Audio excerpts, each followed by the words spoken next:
Welcome in, everybody, to week number 10. It's playoff time, the first round of sectionals here in Northeast Indiana. My name is Jeff Mahoney with Summit City Sports. And as always, we have Casey O'Boyle with Northeast Indiana Game Night. And Casey, just to start off, wow, what an exciting week we had in week number 9 when Snyder handed Luers its first loss of the season to claim a share of the SAC victory bell. Going into that one, I know you had picked Snyder as a winner. And I think as the season kind of progressed and people saw how strong the offensive line and the running game was for the Panthers, that game was pretty much tailor-made for them in that muddy Luers field. But your thoughts on that game and just how the SAC transpired? And I see the Swami has Carroll as the number 1 team in its power poll. So too does Summit City Sports. And who's going to have that bell? That's a good question. I'm hearing all kinds of different things. One day I heard that it's the team that had it at least recently, which of course would be Carroll. They've never had it. And then I heard something else. Somebody told me that they were going to share it. Who knows? I mean, with participation trophies anymore, maybe they'll all get it 1 week at a time. They'll just keep rotating it around until we run out of gas. So I can't answer that question definitively, but I can answer. I do think Carroll is the best team in the area right now. We started with Carroll to begin the season, did game night, and they had the hiccup in week 1 where Luers just kind of punched them in the face and surprised the Carroll Chargers, I think, out at their place 38-31. Since then, I think the Chargers have progressively gotten better, Jeff, as have Snyder, as have Luers. So the fact that those 3 are on top and they're going to share the SAC championship, I think is apropos because all 3 teams did a lot of great things this football season. So getting back to your original question, I was really disappointed with the field conditions last week. We knew it was going to be a mutter, and that played right into the hands of the Snyder Panthers. And it's kind of ironic that this week Bishop Luers has decided to move their game out to Shields Field at rival Bishop Dwenger to play on the Saints turf, since Bishop Dwenger is not playing this week. So it's the irony there is kind of makes me scratch my head a little bit. You think the Knights could have checked the weather models and 2 or 3 days in advance said, hey, let's move this SAC championship game to a dry track. And if they do play on a turf field, especially because it was not pouring for much of the game. I mean, it was sprinkling, but it was not pouring like we thought it might, but the field was just a quagmire. And if they play that game, Jeff, I believe on a dry track, certainly Scott Snyder scores more points and they throw it a little bit more, but they didn't have to. I still think Luers finds a way to maybe not win that game, but it's much, much closer. I don't think they're down 2 scores late. Well, Casey, and just heading in, Luers actually dropped 1 spot in the AP poll. They're ranked number 2 now, and they will take on Fairfield on Friday, looking for a trip to the state championship game for the 2nd straight year. The Swami's pick here has Luers winning it. I'm sure many people do. But do you like Luers coming out of this sectional? You said Luers winning this game by 49. Yeah, I think I think this is an opportunity for them to come out, and even though it's going to be chilly, the weather conditions should be good tomorrow night. I think the Knights go up top early and often. I think this is a big night for Brody Glenn. I think it's important to get Carson Clark's confidence back, headed in the right direction. He threw some uncharacteristic Carson Clark type passes last week against the Panthers with a wet ball. Did not look to be himself. I think it's important that they get some of that Momo back and start heading, down the track of a state championship quest. I mean, Coach Lindsay said he was really impressed immediately after the game. Kids were upset, understandably, but they weren't down. They redirected their focus. And they said, hey, our goal going into this season was to win a 2A state championship. That's right out in front of us. They know they're heavy favorites, but that's their ultimate goal. It wasn't an SAC championship. It was a 2A state championship, which is still out in front of them. I expect the Knights to put up a lot of points early, to put this game to bed by halftime, maybe keep the starters in for a possession or 2 after the break. Fairfield is a decent team, but they're not as good as they were a year ago. They were much, much better last year. Coach Matt Thacker's done a really nice job up there. But again, I think Bishop Luers playing an SAC type schedule, co-champions with Carroll and Snyder. This is a tall task for anybody, but especially Fairfield, especially playing on a dry track out at Shields Field. So I think the Knights take care of business. I'm predicting a big game for Carson Clark, for Brody Glenn, and for Sir Hale. Well, Casey, let's look at what many people believe will be the game of the week. Leo, 9-0, wins the NE8 title for the second straight year, taking on East Noble at 6-2. If you look at one of the games here throughout both these teams' schedules, Leo handled Norwell and East Noble fell to the Knights. Yeah, they've got, obviously playing in the same conference, plenty of common opponents. We have to go back to a year ago because it feels very similar. Last year, Leo beat East Noble, I believe it was 24-0 in the regular season, pretty comfortably. And then East Noble in the playoffs returned the favor and upset the Lions 10-0. Could it happen again this year? Absolutely could. I heard from Luke Amstutz today, the head coach of the East Noble Knights. He tells me they're healthy. Kanan Carrico is back full time in the lineup on both sides of the ball. He's a tremendous defensive end, and we know what he can do carrying the ball. And they're excited. They're going to have some, I'm sure, a few tricks up their sleeves, and they've got the ability with their offense, Jeff, to do more than Leo can. Leo is pretty predictable, as we know. I asked Coach Amstutz, does he expect more passing in this game from Leo? And his answer in a nutshell was not really. They want to run the ball. We know who they are. It doesn't mean that they can't roll out Jackson Barber on a play action rollout pass. They've shown some of that here in recent weeks.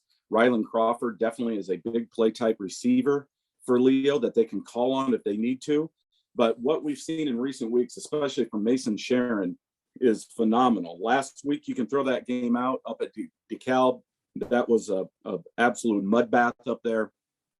That was worse field conditions than what Bishop Luers played on against Snyder. So 14-0, Leo, I don't think they were ever really in jeopardy of losing that game. That being said, it was not what we're accustomed to from the Lions because they were literally playing in quicksand. So I expect on this dry track, Leo to do what they do, run the ball. I think they're going to think 4-down territory. And with that bevy of backs behind Jackson Barber, their T formation, I think they're going to just challenge the interior of East Noble and make them stop them. Last year, East Noble's adjustments worked. They turned 24 points into 0 in just a few short weeks. Can they do it again this year? They certainly can. I don't think East Noble's linebackers are quite as good as they were a year ago. Van Gorder, Schutbach, those guys are gone now. I think they're still a little young there on the second level, and I think that's where Leo has an advantage, especially with this offensive line. It's well chronicled. It's the best offensive line in the area. They're all healthy. DJ Allen is expected back in the lineup tonight after missing last week's game.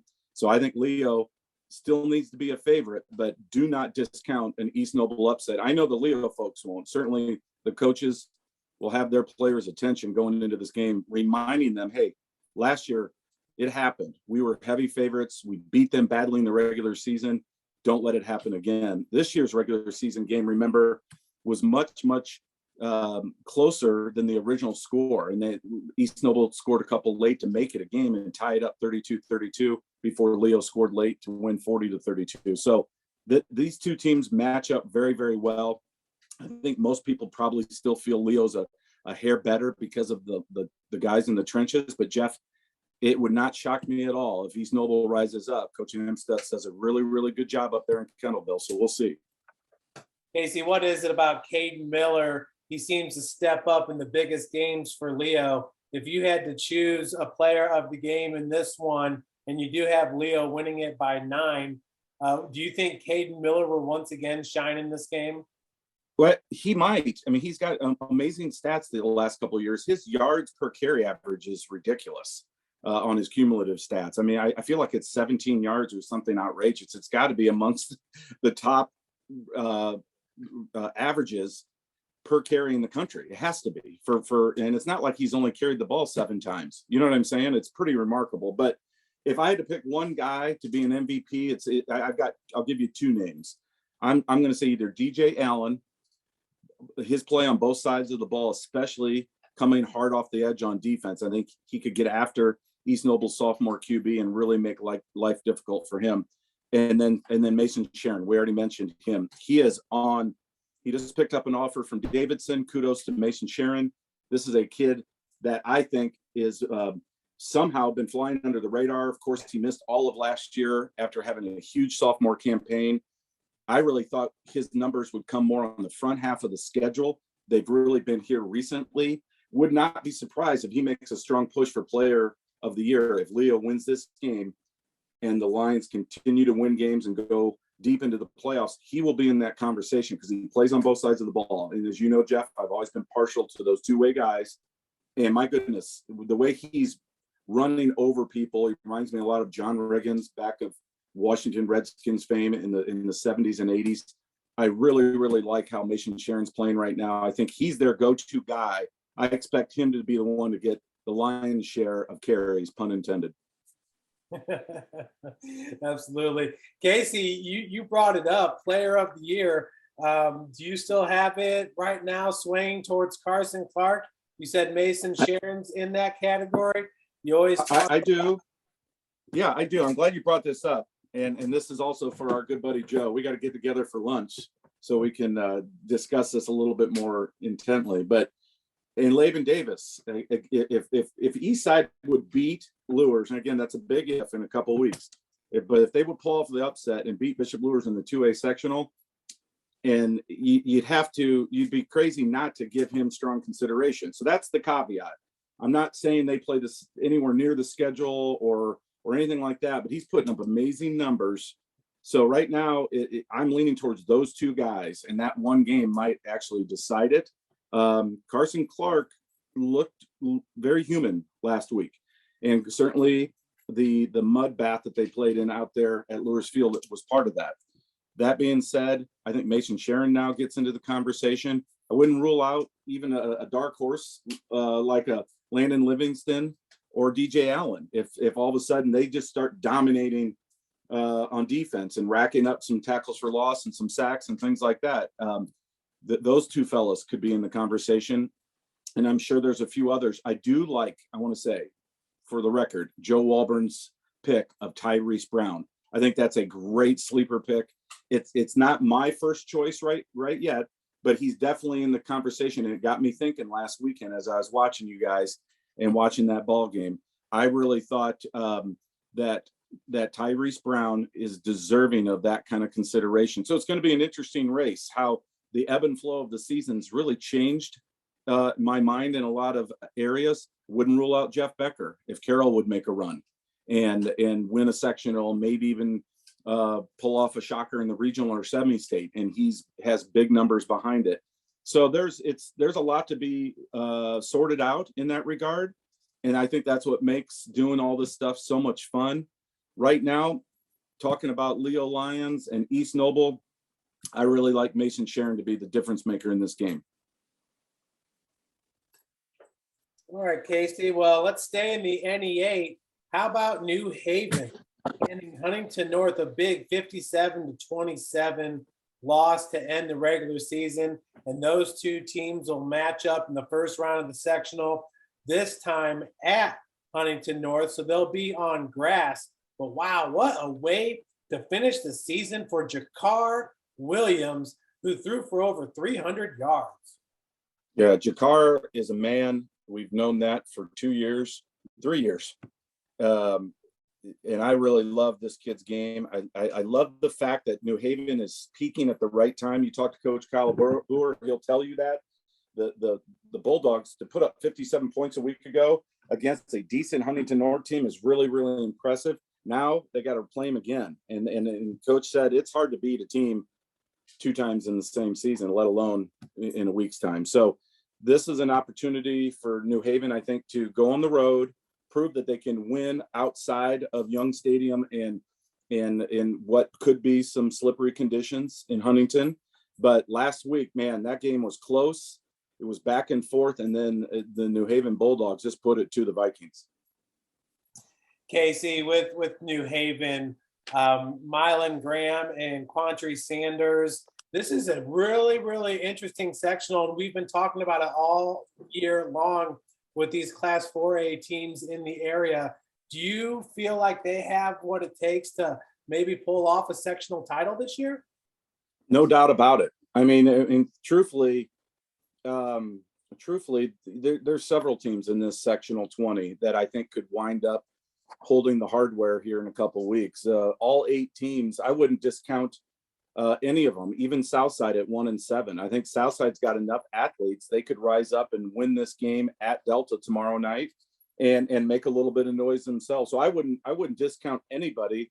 Mississinawa at 6-2 is probably the maybe the favorite, but I like Wayne and New Haven to make noise. I would love nothing more than to see Wayne come out of the top half and that ground game with Lamar and Nelson going up against Jakar Williams and the New Haven Bulldogs coming from the bottom half of the bracket. So it's going to be a fantastic sectional. I think there's a ton of parity there, and any of those games could go either way. I think Mississinawa is a big favorite against Jay County. Other than that, nothing would surprise me from those other 3 games. Well, you talked about them. Marion, they've been strong the last couple of years traveling to Wayne. Now, Lamarion Nelson is coming off his lowest output all season long. He averaged, I believe it was 2.7 yards per carry against Carroll. Obviously, that is a strong Carroll defense. I still kind of lean towards them as being one of the best, maybe the best defense in the SAC. It's hard to really tell, though, ever since Kedrell Billingsley got moved to cornerback. He's really special. He had an interception in that game, the win at Luers last week. Both he and Ortiz, both the cornerbacks had interceptions. And Moon. And Dominic Moon, yeah. So they had 3 picks in that game. But holding Lamarion Nelson to just 2.7 yards per carry is not an easy task. It's not. But again, I think that speaks to a lot of it is Wayne was playing a little shorthanded. Remember, no Sean Collins. When you take him off the field, they really become one-dimensional. And they're still sorting some things out. But I got to show you. Pan back to me if you can, Jeff. I want to show you this. This is the yellow or highlight is from Coach Sherwood Haydock. These are guys that didn't play last week that are playing this week against Marion. So they've got a couple defensive players that are coming back that haven't played all year. They've got another fellow that missed the last 3 games. They've got some guys coming back from injuries. They have a couple guys that could have played last week, but they kept out so they could heal up, with some nicks. And Sean Collins being one of those guys. So lots of guys back for the Wayne Generals, some new faces. Coach Sherwood Haydock told me this is kind of what we envisioned our team looking like, especially on the defensive side of the ball going into the season, and they just didn't have it. And so I think he knew they were going to be really, really shorthanded, but I don't think he had any idea it was going to be this shorthanded. Well, now finally he feels like he's got most of his parts back in his engine, and he's ready to rev it up and go. So I'm excited to see this team against Marion. Marion's got some good athletes. They play like a 4-2 defense, a 4-2-5 defense. So it's really kind of built or tailor-made to stop good passing teams, which is not what Wayne is. Wayne wants to run it, as we know. And so I think Wayne's offensive line has a size advantage. I expect the Generals to just pound the ball. They have to mix in Sean Collins, which they will. And I think Wayne gets this game by at least 3 scores behind a huge performance from Lamarion Nelson. I'm thinking this could be a 250, 300-yard night for Mr. Nelson. So we'll see. That's just a hunch. That Sherwood didn't share that with me. He shares a lot with me. He was more guarded this week than he is most. But that's just a hunch because I think Wayne is much better than their record indicates, Jeff. And I think playing now outside the SAC, they get an opportunity to get some guys back that are healthy and back in pads, and they've got enough practices in. I expect Wayne to be, really clicking on all cylinders. Okay, and the John Harrell prediction is 31-28 Wayne. So you know something that John Harrell doesn't know. Casey, I saw Wayne play earlier this year against Snyder. I am just so impressed with how Coach Haydock really has a hold of that team. I mean, they play a really fundamentally sound game. No, they really do, and I think we've talked all year about how disciplined they've been, and last week they didn't have any tight ends. I mean, Nehemiah Young and Gabe Rhodes both were out, so it's hard to run the ball when you have a double two tight set and without tight ends. So they were shorthanded for sure, and they were still in that game. Remember, early on. What was it, 3-0, maybe going into the second quarter? So, I mean, it wasn't like it was, 35 zip after one quarter. They were fighting, and they were shorthanded. And I fully expect Wayne to come out. These two teams scrimmaged each other too, remember, Marion and Wayne. And if memory serves me correctly, I think Wayne might have had 4, 5, 6 touchdowns more in that scrimmage, which I know it's just a scrimmage. You always have to take that with a grain of salt, but I think Wayne is the better team. I think they play definitely a tougher schedule, and they finally got their guys back in the lineup. So I look for the Generals to be successful. Yeah, Marion entering this game with a 4-4 record with wins over Anderson, Richmond, Muncie Central, and McCutcheon. McCutcheon, that's a good win right there. And last time out, it was Marion winning this game big time over Wayne, 48-19. That was back in 2019. Oh yeah, that's may as well have been decades ago, right? These are different teams. They got Sherwood Haydock now. Up next, Southside is traveling to Delta. Tough way to end the season for the Archers, obviously against some big time opponents there with Bishop Luers and Homestead. But man, I saw Southside play against Northside, and they were a fumble away from winning that game. And I mean, Northside had all their guys outside of Rashawn Bassett, but Southside 1-7, Delta 4-5. South's only win on the year was against Northrop. I think that's a good win for Southside. The series, Delta leads the series 2-1, and their last meeting was back in 2009. Delta won it 21-7. John Harrell says 35-24 Delta. What do you think, Casey? Well, I don't think that's too terribly far off. The Swami says Delta by 7. I like Southside. If I'm Coach Tiny Lee, I'm making up a story that this game is for the Tomahawk or something. Come up with some trophy, let's just say, and show up at pregame tonight with a picture of this fictional trophy and say, hey, Delta owns this. We've got to go out and find a way to get it back because of that performance against Northside. They were spectacular in that game. And I think if they put forth that kind of effort, there's no reason the Archers can't come out with a victory. They've got some really good players. We've talked about them all season long. I think they're about as healthy as they could be. My understanding is they don't have any quarantine issues, so they should be good to go and put their best foot forward. Delta traditionally has been a very, very good football program down in the Muncie area, but I don't think this particular Eagles team is as strong as some in the past. So again, perusing their schedule, this to me looks like a very, very winnable game for Southside as long as they play their game. You know, they've got to be smart. They've got to control the clock and dictate tempo. And you know, you've got to use your playmakers. I mean, you got to go with your studs. And certainly Quincy English, if he's the guy playing QB or Tabron, either one, they've got to get the ball out to some of those playmakers, but you've got to run the ball too. You can't lose sight of that. I think you have to go a lot of Anthony Thomas, the A-Train, and Jalen Lattimore for those tough yards between the tackles and slow the pace down. Try to take 1 or 2 possessions away from Delta and see where you're at in the fourth quarter. Yeah, I really did like the move with Tabron going to full-time QB. I know it's hard sometimes to get information from Southside, but hoping that Tabron is healthy, putting English out on the perimeter just gives them another threat to stretch the field. Yeah, he's a big, tall athlete as Quincy English. He's a big, tall athlete.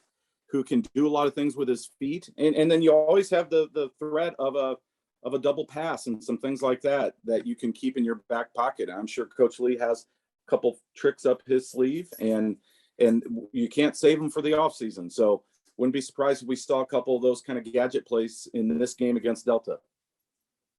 Yeah, and in that Northside game, Jalen Lattimore was just outstanding. Casey, you got a guess there?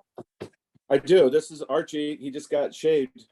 I know usually shave dogs before summer, but his hair just grew just ridiculously long, and now and it was all over the place, all over the kitchen. It was hard to eat food without getting hairballs, so we had to shave him again. But yeah, he's a sweetie. It's Archie. Casey, it's freezing outside. I don't know if Archie's going to be too happy with you. Well, the nice thing is he goes potty and he comes in quickly. I don't have to chase him down. So there's a method to the madness, Jeff. You have a coat for him? No coat. No coat. We're old school here. We're hardcore here. Our dogs, they get what they get. Well, up next, Northwestern at Concordia. Looks like Concordia could get a win for the second time this season. It's been a while. They beat Southside in week number 1, but Northwestern is winless entering this game. Yeah, Northwestern's really struggled this year. I think Concordia wins this game pretty easily. Their passing game. Northwestern is, we talked a little bit about how Marion's defense is designed. Northwestern's defense is designed to stop the run, while Concordia doesn't run it well. I'm sure they'll try to run it in this one with Dontrell Johnson between the tackles, but the Cadets want to get the ball out in space quickly to their athletes, namely Robert Johnson and Jace Parnan. Eli Maddox has had a nice season. This is a great opportunity for the Cadets to get another taste of victory before they close down the season. It's been a rough year for Concordia football. Certainly not what those folks are accustomed to in the last 10 to 15 years. They've won a lot of football games, but they also know that this program's built really to shine in the Class 3A state playoffs. So good opportunity for Concordia to get a dub. And the IHSAA did confirm that they can celebrate senior night, because last week, of course, they had senior night washed away because Northside had to cancel with quarantine issues. So I thought that was a really nice touch and gesture by the IHSAA to approve that. And I give Coach Eschbach and Tim Manigault, the athletic director of Concordia, a lot of credit for asking. And because senior night is special. I mean, you know how it is, Jeff, when you play football, a lot of these kids aren't going on after this season when they're seniors. When the last game and that last whistle happens and the scoreboard says zeros, it's over for most of these kids, and it can be very emotional. And senior night's a special night, so I'm really happy for the kids out of Concordia, the seniors specifically, that they get to celebrate that class after last week's senior night was canceled. Casey, if Concordia does win this game, they'll most likely have to face a Norwell team that is rolling right now ever since that loss to Leo. Yeah, and that'll be a tough matchup, clearly, for the Cadets. I mean, Norwell will be a heavy favorite in that contest should it materialize. But first things first, I think the Cadets just want to go out in this one, take care of business. Their special teams have been atrocious this year. I mean, you could make I think a strong case in the SAC that no one has had more problems in their special teams units than Concordia has. And so I know Coach Eschbach and his staff has put a lot of effort these last couple of weeks into special teams. Maybe the time off last week, I don't know this for a fact, but perhaps they just said, let's take a day or two and just exclusively work on some of our miscues and whatnot on the special teams units, especially with their punt team. They just really, really struggled. So hopefully they've worked out some of those kinks, or better yet, maybe they don't have to punt, right? They just move the ball up and down the field with Eli Maddox and getting it out in space to some of those athletes. Maybe Dontrell Johnson gets a little mojo going in the running game behind Big Bubba Craig. Larry Shanefield is back. I did confirm. I think he's missed the last 3 weeks. He will be back, the senior two-way lineman. They've really missed him because they're not very deep in the trenches. James Rusher should be healthy. He was dinged up a couple weeks ago, the tight end and outside linebacker for the Cadets. So they feel like they're starting to come back together. This is a great opportunity to erase some of the sting of this season and leave these kids with better taste in their mouths as the season comes to a conclusion. So I think Concordia wins this game pretty easily, and the weather should cooperate. I think I wouldn't be surprised if Eli Maddox throws for over 300 yards, and Jace Parnan and Robert Johnson have really, really big games catching the ball. Well, next we're going to look at Prairie Heights traveling to Woodland. This is a 2A sectional 35. So eventually, I think the winner of this game would have to take on Luers. But man, a wild season for Woodland, who in the middle of the year won 3 straight, but they opened the year losing 3 straight, and then closing the year losing 3 straight. Of course, Culver, South Adams, Adams Central. That's a tough go of it. But you got Woodland winning this game here by 13 points. I'll tell you, their quarterback has been a pleasure to watch this year. Yeah, Jake Snyder's had a really, really good season. And not a real surprise if you look at his numbers from a year ago. This is a team that I think had higher expectations, but they got off to that rough start. They won the 3 in the middle. These last 3 weeks, their schedule's been brutal. And so the good news is, if you believe in trends, they should be sectional champions, right? Because they're on pace now to win 3 in a row.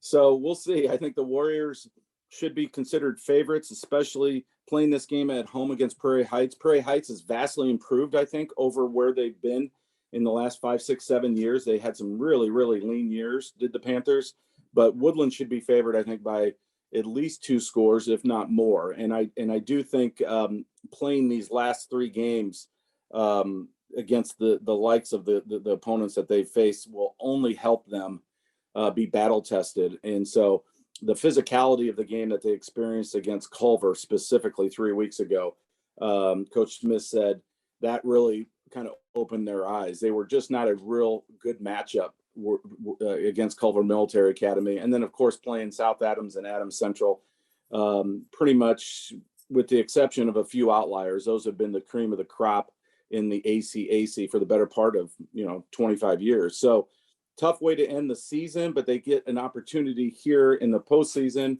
to get back on the winning track. And I do think the Warriors, provided they take care of the ball and they don't get too cute throwing it around too much, I do think the Warriors take care of business and win this game by at least 2 scores. Prairie Heights coming in with a 3-6 record, and was just showing everybody the stats for Jake Snyder: 14 passing touchdowns, 7 rushing touchdowns. At times this season has just been electric with his ground game. And just wanted to let everybody know, the digital scout here is outstanding in the SAC. Just Bishop Luers and Concordia uses it, but a lot of the NE8 schools use it. In case you can actually follow the stats live with the digital scout. No, I have checked it out a couple times. You know me, I usually have several devices and TVs going with actual streaming of the games. So it's hard to get, too many extra eyeballs, but it is pretty slick software for sure. And I love to see all the different avenues that are out there to promote, high school football in particular. Well, Casey, that's going to just about do it for this week's games. We'll just go ahead and share a few other ones in this week's Week 10 Swami predictions here. Now, really like your power poll in the area. I'm not so sure if Leo couldn't even be a little bit higher there. It'd be interesting to see how Luers and Leo would match up with this potent offensive line there for the Lions. Bishop Dwenger at 5-4. They just keep getting better and better. I thought Bodie Dickerson looked really good last week, the junior signal caller for the Saints. Casey, not only does he make plays with his feet and with his arm, obviously, but he does a really good job of escaping really bad situations. A couple of times the pocket has collapsed on him, and he did a good job of extending the play or just not taking a bad loss on it. You got Norwell, Eastside. Kind of thought you might have Eastside a little bit higher, but they do play the small ball, if you will, with some of the small schools up north. Adams Central, wow, what a way to end the regular season with that beating they put on Woodland, and then wrapping it up with East Noble here. So you do have 5 SAC schools in your power poll, and it's the 5 that you kind of expect to see. Was there any other SAC school that you were tinkering around with, maybe putting them in that power poll? No, not this week. I mean, Northrop was in there, I believe, last week. Wayne, maybe 2 weeks ago. Northside's really fallen off. We've talked a lot about that. I mean, hard to believe where Northside is now compared to where they started the season. I mean, it's unbelievable if you think about it. And they've just been drilled by quarantine issues and injuries. And it's been a tough sledding for Coach Ben Johnson in his first year. I know he's been frustrated not having, all the bullets in his holster. So no, not really. I mean, I think those top 5 are definitely the 5 best in the conference. You can make an argument that they're the 5 best teams in the area. I mean, Leo's proven that they're a little one-dimensional, but I would love to see a Leo match up against any of those 5 SAC teams and see how they'd stack up, because of the trench play. I think they would fit in just fine there. And I mean, you think about the passing attack of Bishop Luers against Leo's defense. You think about the methodical plotting offense and running game of Snyder against Leo's defense. And then you think about Leo's ground game. Would they be able to run the ball successfully against an SAC powerhouse or top flight team? I think they would against certain defenses, but I think they'd probably struggle with the likes of Carroll and Homestead and Snyder and Dwenger and maybe even Luers, because they're so one-dimensional. We got to mention this game real quick in 1A, right? Adams Central at Cherubusco. The Flying Jets, I think, are the best team in Class 1A, certainly in the northern half of the state. If you talk to Coach Grant Mosier down at South Adams or Coach Paul Sade up at Cherubusco, they will tell you that. This is the best team in northern Indiana in Class 1A, the Flying Jets. They're fast. They're deep. These are kids that have been playing varsity football in some cases for 4 years. And they're really hard to defend, but they are super fast on defense. And they get to the ball quickly. Cherubusco QB Riley Burhoff will need a huge game, I think, in this one for the Eagles to have a shot. And then Hunter Bianski is just one tackle for loss from the school record, which was set in 2013, I believe. And I forget what he's got, but it's 20-some tackles for loss. He's an unbelievable lineman. Speaking with Coach Mosier down in Michael Mosier down in Adams Central, he said this is by far the best defensive lineman we will see all year. Yeah, Hunter Bianski is that good. I like to call him the fisherman. He's quite a character. He was a lot of fun at our photo shoots, and it's win or go home. And Cherubusco gets this one on their home field in Turtletown. They're going to be pumped up. I think it's going to be a great game, but I think it's a really tall ask against what I believe, again, is the best team, certainly in class or in this side of the state in Class 1A, the Adams Central Flying Jets. Hey, Casey, can you just take us through that a little bit? The bottom team host. If Cherubusco were to win out, would they host all 3 rounds? I think it's as long as everything is equal. So if the team that they play in the sectional final also hosted the first 2 games, yes. But I think they defer if the team on the top half of the bracket plays one at home and one on the road. Hey, stick a sock in it. I think at that point they end up deferring to the team that didn't get a home game. That's my understanding. Casey, Ben Johnson obviously did not play last week as Northside had to forfeit that game or just cancel that game because of quarantine stuff. Honestly, sounds like maybe the best thing that could happen for Northside, getting 2 weeks off before that match against Dwenger. Any chance you think we could see that Northside team from week 1 in that opening sectional game next week at Dwenger? Well, boy, if we do, the Saints will be in trouble. There's no doubt about it. I mean, this is a team that we knew going into the season had a lot of talent, a lot of athletes, namely Tay Johnson, the superstar sophomore who can do so much on both sides of the ball and in the return game. And I think there's also a good, strong possibility we might see Brayshawn Bassett back on the field.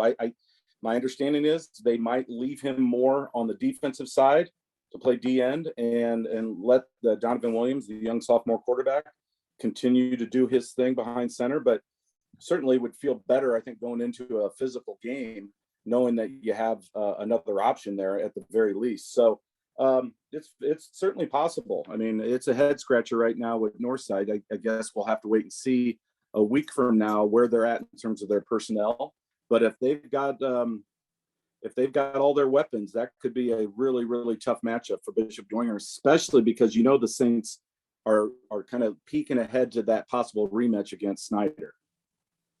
Casey, Carroll has its best rankings all year, number 6 in the AP, number 6 in the coaches poll. So they're getting some love around the state. But man, if you look at it now, I've kind of said for a while now, I think Carroll's going to win a sectional championship. They could face off with Westfield for a regional crown. This is a good Westfield team. Yeah, all those teams from that northern side of Indianapolis, it seems like those, whether it's a Carmel or a Westfield or a Hamilton Southeastern or a Fishers, whoever seems to come out of that. Now, Carmel now is in the southern half of the 6A brackets. For a while there, they were in the northern half. But so you take them out of the mix, which is good news for Homestead and Carroll and potentially, Snyder when they're 6A. That being said, Westfield's going to be big. They're going to be physical. They're going to be deep. And they play a little different level in terms of schedule. Haven't really studied them much, so I can't really speak to that. I just know that this Carroll team's playing really good football right now.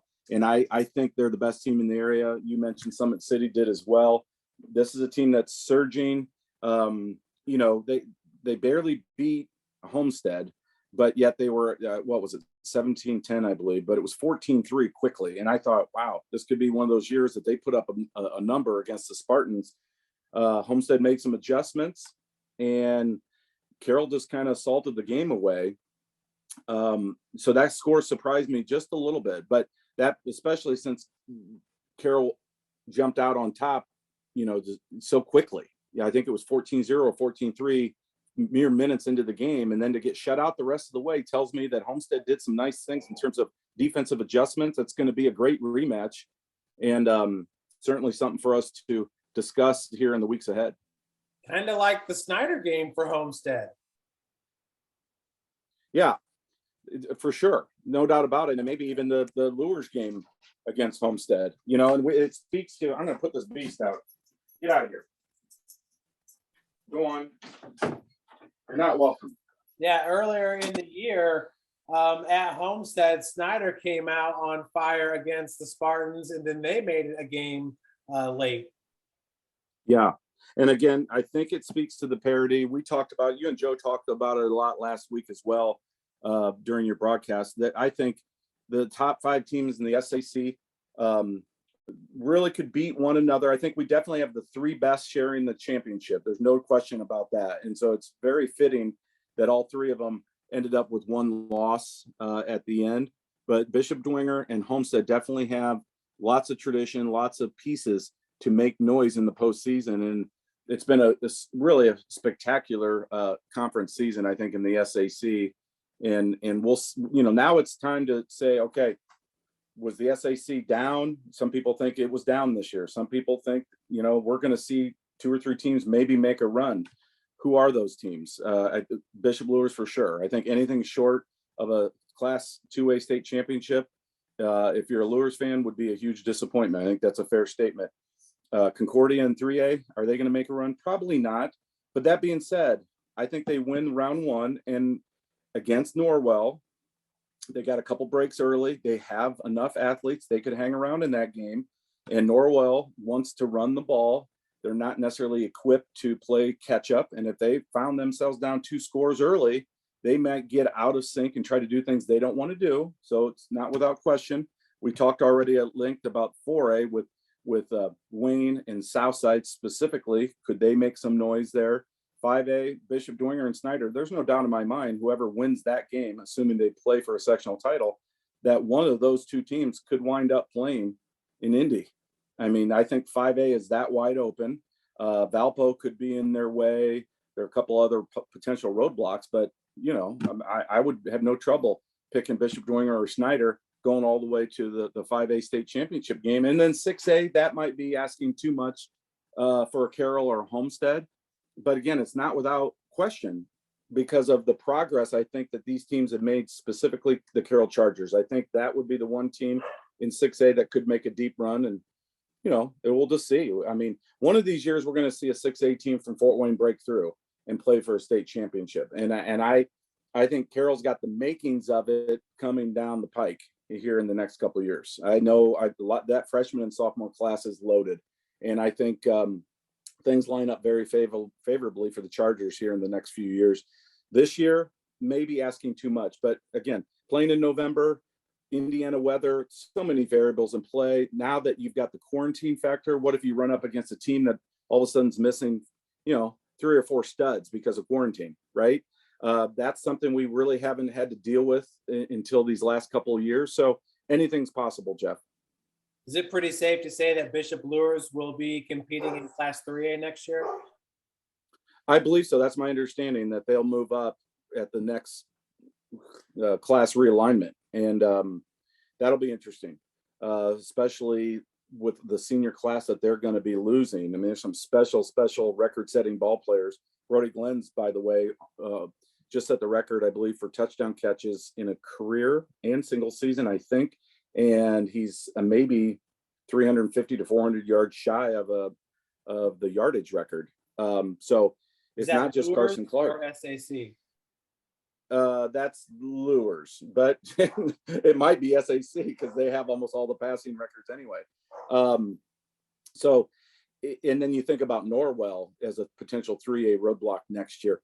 That most of their players are juniors and a couple sophomores, and I think they have a handful of seniors. But that's a junior-dominated team, Jeff, as you know. At 8-1, my goodness, they could be really, really good next year, and Luers could run into a buzzsaw playing the Norwell Knights. It reminds me of about, 15, 20 years ago when Luers went up to 3A, and it was a big jump in a certain regard, and I think Norwell may have gotten them one of those years. So a lot of subplots, a lot of things to keep an eye on, and a lot of things to shake out here in the weeks ahead.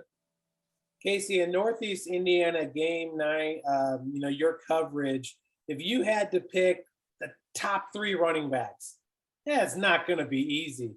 Who would you go with right now? Top 3 running backs this year?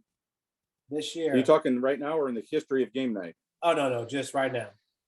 Oh, I was going to say, Jeff, I don't remember what I had for breakfast, so don't put that on me. This year in game night, gosh, that's a toughie.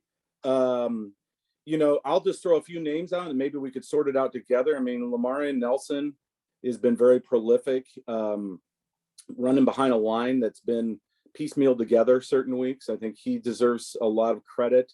I think obviously Tyrese Brown, you have to start with him maybe at the top, being co-champions and what they've done to win some of those tough ball games when they needed a tough yard. That's who they often went to.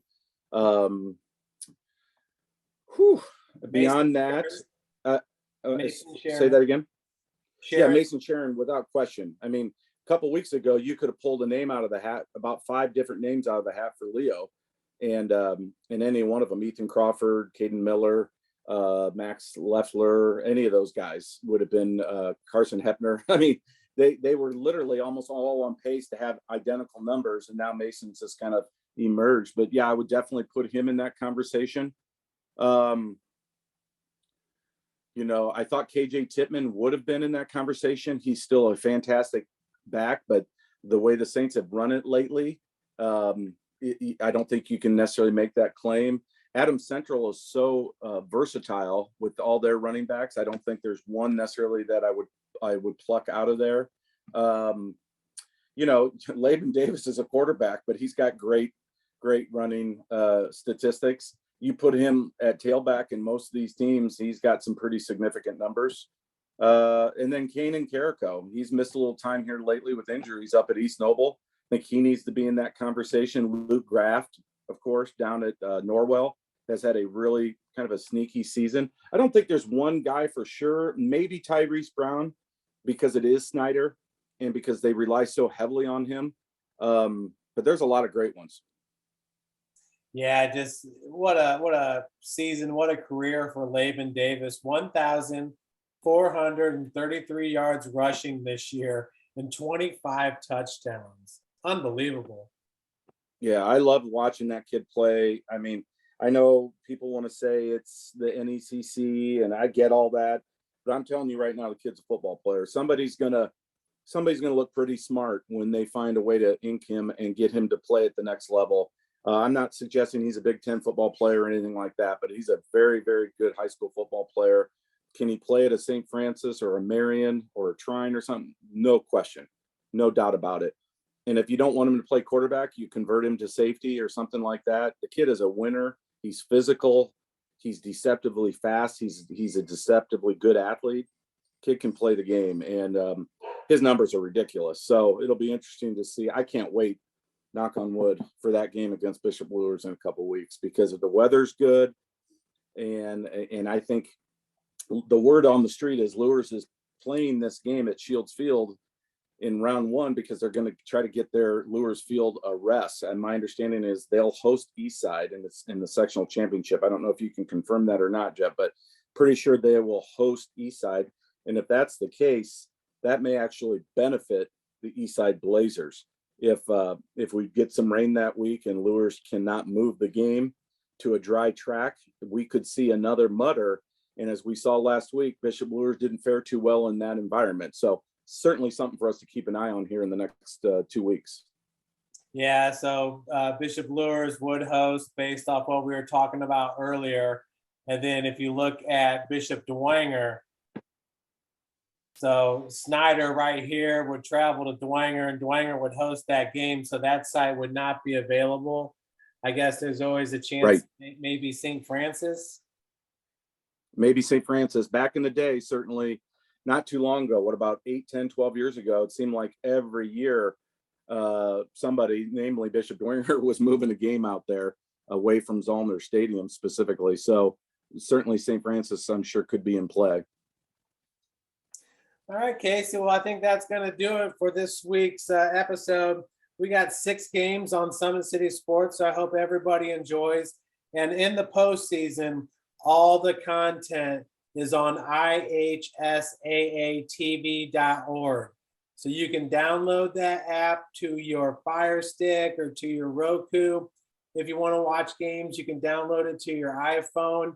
But we will not have games on YouTube or on Facebook. They'll all be on the ihsaatv.org site. So once again, I thank everyone for joining us this week, and hope you enjoy the games. My name is Jeff Mahoney with Summit City Sports, and that is Casey O'Boyle with Northeast Indiana Game Night. Have a great weekend, everybody. Good night, everybody. Thank you, Jeff.